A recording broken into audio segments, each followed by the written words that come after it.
Well, as much as it pains me to say this, I do believe the Cowboys are going to go to New York and win this ball game.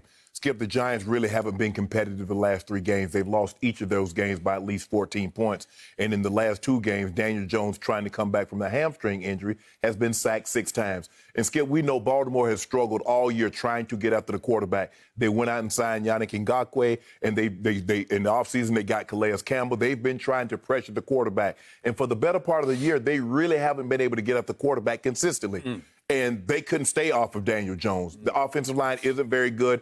And plus the fact, Skip, he can't move. You know, when you got that hamstring, Skip, you get out there, you think you can do Kirk Gibson. You can hit a ball over the fence and drag that leg around the diamond, the base pads. But you're not going to do that as a quarterback in the NFL. And a part of what made Daniel Jones successful some of the time this year was his ability to get out of harm's way, use his leg to pick up first downs, and to throw the ball outside the pocket. He is still listed on the injury report with a hamstring. Right.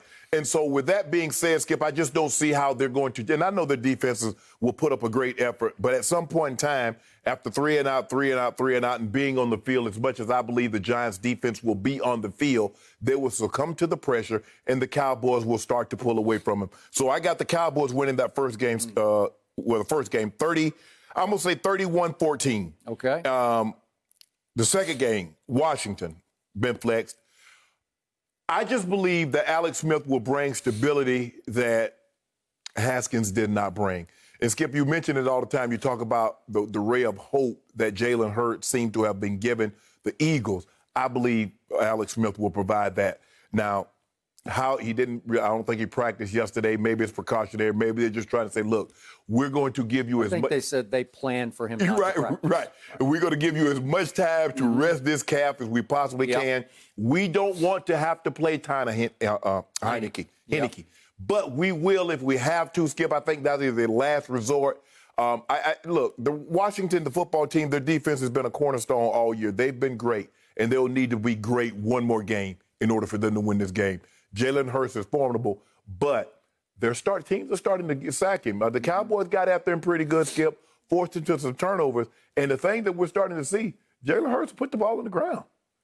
Jalen Hurts put the ball on the ground, Skip. I don't know if you noticed that. Even against the Saints, when they're trying to run out the clock, what did he do, Skip?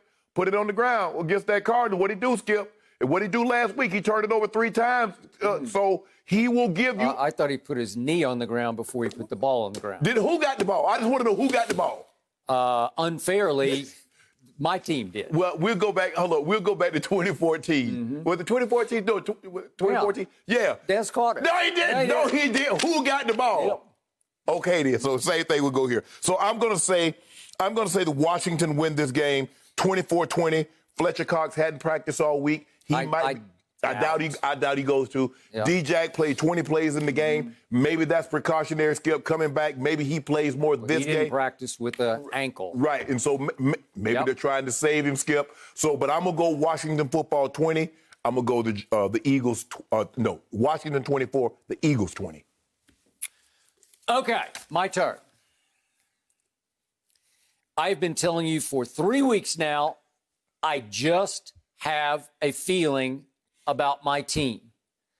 A feeling I could not have imagined having on the night of December 8th, which happened to be a weird Tuesday night when my team got run out of the stadium at Baltimore. You remember that? I do remember. The final score was 34-17.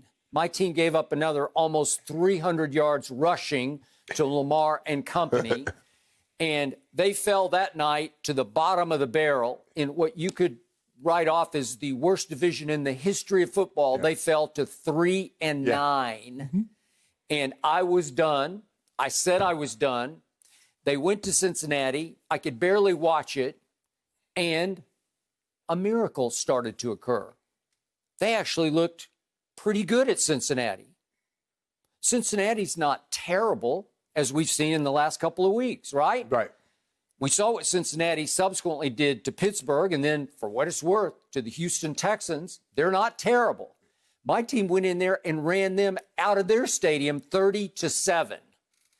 And then my team hung 41 on a San Francisco that held Kyler and company to 12 points the following game, right? Yep. And then we saw what my team did to the Eagles, and we know about the injuries, and we know about this and that and the other, but my team was on fire against the Eagles. You could argue that right now my team's about as hot, late season hot, as any team in football. I know I'm not comparing them to the top teams, but just on momentum, heat, just all of a sudden sort of meant to be feeling, they have it. And that's why they're going to go win this game at the Giants. So that's what you feel. You feel like it's just meant to be. It's just meant to be. Everything you go through in 2020 is meant to be. It was the most miserable year of my Cowboy watching life. I have never been so humiliated as I was by 2 losses to our arch rival, with whom we're now tied at the top of the division, Washington. 2 losses. And they swept you, They boss. weren't even close. And I thought, of all days, Thanksgiving at Jerry World would belong to us. And it belonged to the visiting team, Washington. Yep. It wasn't even close. It was not. And they fell apart in the fourth. It was close through 3 quarters, and then it wasn't. They got outscored 21-0 in the fourth quarter. I'm thinking about flexing you out of Thanksgiving. Okay. Y'all been terrible the last 3. You can't. We're grandfathered in, No. and we're golden because we rate on Thanksgiving. We have all the biggest record ratings in the history of a great day, Thanksgiving. You lose, though. Okay. We have been losing lately way too much.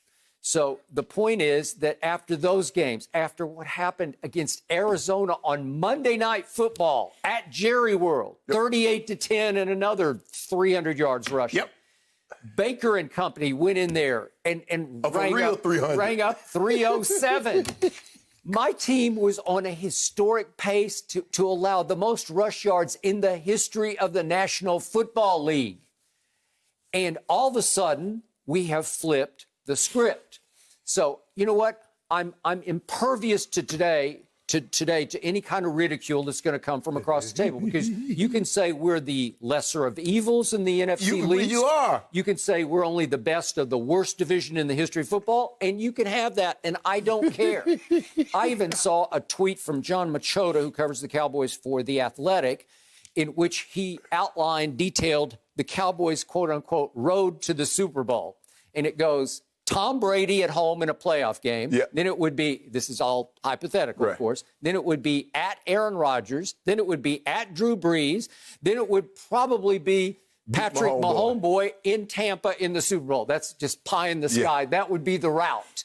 You'd have to beat Brady at Rodgers, at Brees, and Mahomes on a neutral field. It would be, if they were to do that, it would be the greatest Super Bowl run in NFL history, and it would not even be close. It would be better than the run that Brees had when he beat Kurt Warner, Brett Favre, Peyton Manning. If they were to run that gauntlet, Tom Brady, Aaron Rodgers, Drew Brees, Patrick Mahomes, it would be the greatest run in playoff history. It would be. It wouldn't be the wild card road run that Eli or Aaron Rodgers had to win 3 games on the road to get to a Super Bowl, right? Mm-hmm. But on degree of difficulty, Brady, Rodgers, Brees, and Mahomes. Are you kidding me?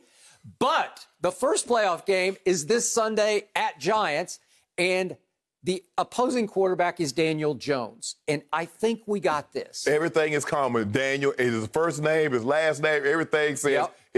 You couldn't ask for, if you had started the season and someone had told you, say, Skip, you guys are going to be terrible for the better part of the season.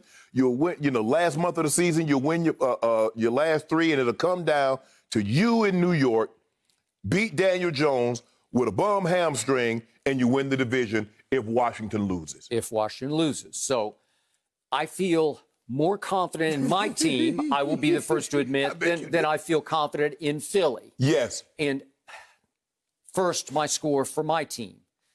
I believe that my team is suddenly able to rush the passer. The force that has suddenly risen from nowhere is Randy Gregory. Mm-hmm. And Jerry was beating his chest in an interview he did a couple days back about, I thought he was the best pass rusher in that draft. I'm not sure he thought he was the best pass rusher, but they did take a huge gamble on him in the second round. Right. And they have had to live with all of his demons, off the field issues, drug problems for these 3 years. Yep. And all of a sudden, he's back. He's eligible. I'm knocking on wood for him because, by all accounts, I was close with Herman Edwards, Coach Herm, obviously, at ESPN. And Jerry asked Herm to be a mentor to Randy Gregory, and he tried for a whole year, and he really loved the kid. Right. But he had a hard time saving the kid from himself. Couldn't get through to it. Couldn't get through to him. And if Herm can't get through to you, trust me, you out there. You're out there, way out there. Yeah. Well, somebody, he, in the end, you have to get through to yourself. Correct. Okay, so he got through to himself for the moment, and he is showing out. Because every time I look up, 94 flashes in that metallic blue. So I expect him and DeMarcus Lawrence to get after Daniel Jones. And I expect, because they don't run the ball very well, they're 26th in rushing rank. Their rushing offense is ranked 26th by Pro Football Focus. I don't think Wayne Gallman can do enough damage to us. He'll do some damage, and they'll score some points because my defense is still not very good. And by the way, it does trouble me that Leighton Vander Esch has got an ankle and he hasn't practiced. It sounds like he's not going to be able to play. Okay. So that would be advantage you. But I still say Andy Dalton is playing at a high level. Again, for the NFC least, he's playing at the highest level. Yeah, no question. It's not even close. Last 3 games, 7 touchdowns, 1 interception. Meanwhile, my defense has suddenly gelled and fired, and they've got 10 takeaways to only that 1 giveaway. So all of a sudden, in turnover differential, we're leading the league over the last 3 games. So Andy Dalton has almost like a soul connection, some sort of red-hot chemistry with Michael Gallup. Well, okay, if Joe Judge, remember, they've got the 10th best defense in football. They have allowed the 10th fewest points in football. Right. So I respect their defense. But I think my offense is hotter than their defense is right now. So I think Andy Dalton can hang 30 on them. What'd you say, 32? I gave 30. I said 31-14. 31, okay. I got 30 because if you want to double Michael Gallup, good luck with Amari Cooper, and even better luck with CeeDee Lamb. Right. It's hard to stop them. And Ezekiel Elliott, I think he said after the game the other night, he was the healthiest he's been all year. I don't see the burst, but I see the heart. He was running hard. So when you have him and Tony Pollard, you got a 1-2 combination, a little thunder and lightning, and you've got those 3 lethal receivers, and the offensive line has been credible. It's been workable. It's been just barely passable, and it's enough that they can score 30 points. Because look, they were 30, 41, and 37, so they've averaged 36 in the last 3 games. And I know you were counting on Zach Martin, but it looks like it's going to be doubtful that he plays. Like, you know, now Jerry's saying, well, for the potential playoff game, that he would be on track for that. But he didn't. They're basically writing him off. Skip, I would definitely rather have him try to deal with Shaq Barrett and JPP as opposed to bringing him back now. Because you know if you don't have him during the playoffs and you got to face JPP and Shaq Barrett, it's going to be a real problem. Well, it'd probably be a problem anyway, even if he does play. But the point is, I got Dallas 30-20. Okay. And in the nightcap, the flex you believe game, you believe the Giants can get to 20 points with a quarterback with a bum ham? Everybody gets to 20 points against my defense except for Cincinnati. Philly didn't. Yeah. Well, I agree, but it felt like they were. They jumped out. It looked like they were going to get to 30. Yep, it did. Nightcap. I love Jalen Hurts. Jalen Hurts, it's time to rise and shine. Do me a solid. I need you. My biggest fear about the Eagles is that in their heart of hearts, their Cowboy-hating hearts, they hate the Cowboys more than you hate the Cowboys. They do. That it's going to be subliminally hard, just sort of subconsciously hard for them to dredge up the effort and emotion required to win the division for the Dallas Cowboys, because that's what's going to happen. Yeah, I think the Eagles definitely hate the Cowboys more than they hate the Washington football team. Now, that's not to say, Skip, they're not going to go out there and play hard. But it's like, who would we rather have represent the NFC East? The Cowboys, where they front-running, maniacal fan base, or the Washington football team? They don't even have a name. Okay. All right. So I don't think they hate Washington. No. I never got that feeling. No. It's not arch rivalry. Everybody hates the Cowboys. Everybody in that division hates the Cowboys. And our arch rivals are Washington. Right. But I got to tell you, Eagles are like 1A. They're somewhere in there. Yes. And I've told you, as a lifelong Cowboy fan, my oldest feelings about this division are that I hate the Eagles worse than I hate Washington. I just hate them. I don't like their uniforms. I don't like anything about them. And now a quarterback I love is their quarterback. I think he's going to save their day and going forward over Carson Wentz, your man. But in the end, I need him to save me. So I just need him to return the favor for all the support I've given him on this show. And he does have his weapons. I think D-Jack is going to play. I believe he'll play. And Alshon is going to play. And Ertz and Goddard's he missed practice, but I think he's going to play. Mm-hmm. And Fulgham and Greg Ward Jr. are going to play. Yep. And Miles Sanders is going to play. That's enough weapons that you should be able to score some points on this defense. Right.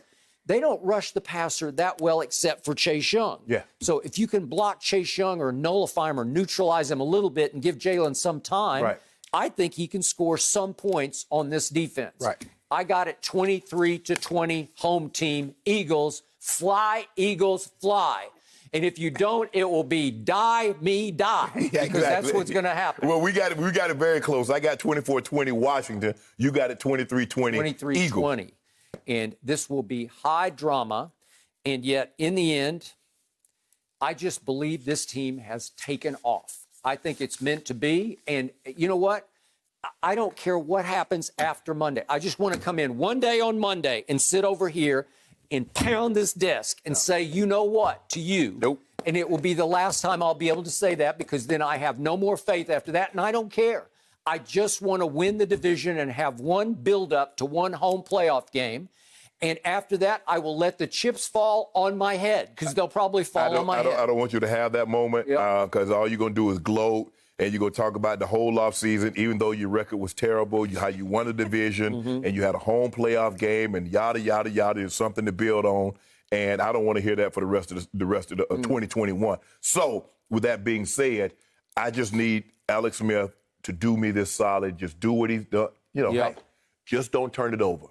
And Chase Young and those two guys, Payne and Allen inside, get after the quarterback. Look, hopefully McLaurin can go. If he can't, he's going to lean heavily on Logan Thomas. And I like Logan Thomas. Logan Thomas was a college quarterback who transitioned to the tight end. He had a nice year, Skip. He's more than serviceable at that position. I agree. Run nice routes, can catch the football. Yep. So I just think they have enough. They definitely have enough. But they're going to have to rely on the defense, and the defense is going to have to play better than what they played Sunday against Carolina. But I think after a while they got demoralized because their quarterback was just absolutely doing nothing. Yep. Okay, I will concede this. The best story in the division would obviously be Washington. Yeah. Head coach has gone through chemo, Ron Rivera, and Alex Smith is coming off 17 surgeries, and his both legs have been bothering him. And a name change. And, that's true. And a great name change. Yes. So it would feel like the momentum off the field would be for them. The emotional momentum would be theirs. Right. But everybody, the world is full of Cowboy fans. It is America's team, and all of a sudden America's team is back in the saddle. Well, I know one in particular. I think our boss Shanks would really like to see the Cowboys make the playoffs, and we get that game. They get that game either Saturday or Sunday. I don't know when they will play. You better believe Eric Shanks is a Cowboy fan at this moment. So I know. They rate. You divvy the games up, Skip. ESPN will get one and NBC will get one, but they're not getting that one. Do you want to see Tom Brady at Washington or Tom Brady at Dallas? It just has a ring to it. It does. The Dallas Cowboys. Yes. And here we go. Yep. Meant to be, I got a feeling. Okay. Meant to be, I got a feeling. I'm going to remember those words, Skip, come Monday. And I hope that we can play them back for you with a smile. I will be repeating them on Monday. Will you show up on Monday if it doesn't go your way? If they lose? Yeah. Have I ever not shown up? Fair enough. I feel so confident right now, more confident than I've ever felt, that I don't think there's any reason to even have any doubt about this. Okay, no doubt. I don't have to worry about not showing up because why wouldn't I want to show up to gloat? What about jinxing them? You used to be I'm not going to jinx them. I'm not going to say anything. This is the first time in my life, in my career, I'm not threatened by the jinx because I got a feeling. All right, you got a feeling. I'm going to leave it at that. Thank you for watching. You can subscribe here to get the latest from the show, and be sure to check out more of the best clips from Undisputed, or go watch a few other segments from our other shows on FS1.